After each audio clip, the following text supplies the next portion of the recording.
விழுப்புரம் போலீசார் 24 மணி நேரத்தில் ஏடிஎம் கொள்ளையர்களை கைது செய்தனர். விழுப்புரம் மாவட்டத்தில் ஏடிஎம் நூதன முறையில் கொள்ளையடித்த வடமாநில கொள்ளையர்களை 24 மணி நேரத்தில் பிடித்து போலீசார் சிறப்பான செயலில் ஈடுபட்டுள்ளனர். கடந்த 12ஆம் தேதி இரவு விழுப்புரம் நகர Reddiar mill, MG road, Mambazhapattu road பகுதிகளில் உள்ள ஏடிஎம் இயந்திரங்களில் பணம் வரும் பகுதியில் அலுமினிய தகடு வைத்து பணம் கொள்ளையடிக்கப்பட்டது.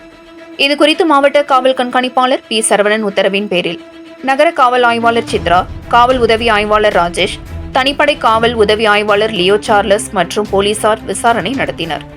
சம்பவ இடங்களின் கண்காணிப்பு கேமரா காட்சிகளை ஆய்வு செய்த போலீசார் கொள்ளையர்கள் சென்ற வழிகளை கண்டறிந்து அவர்கள் பெங்களூருவிற்கு தப்பிச் சென்றதை உறுதி செய்தனர். உடனடியாக பின்தொடர்ந்து பெங்களூரில் சோனு வயது 23, சஞ்சய்குமார் வயது 23, சிவா வயது 27, லவ்குஷ் வயது 25 ஆகிய 4 கைது செய்தனர். இவர்களிடமிருந்து ரூபாய் 10,200, 4 செல்போன்கள் மற்றும் 4 ஏடிஎம் கார்டுகள் பறிமுதல் செய்யப்பட்டன. விசாரணையில் கைது செய்யப்பட்ட நபர்கள் விமானம் மூலம் சென்னை வந்து திருவல்லிக்கேணி பகுதியில் அறை எடுத்து தங்கி 4 சக்கர வாகனம் வாடகைக்கு எடுத்து கொள்ளை நடத்தி சென்றது தெரியவந்தது.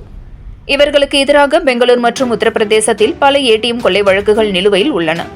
குறுகிய காலத்தில் கடந்த 24 மணி நேரத்தில் கொள்ளையர்களை கைது செய்த தனிப்படை போலீசாரை மாவட்ட காவல் கண்காணிப்பாளர் பாராட்டினார்.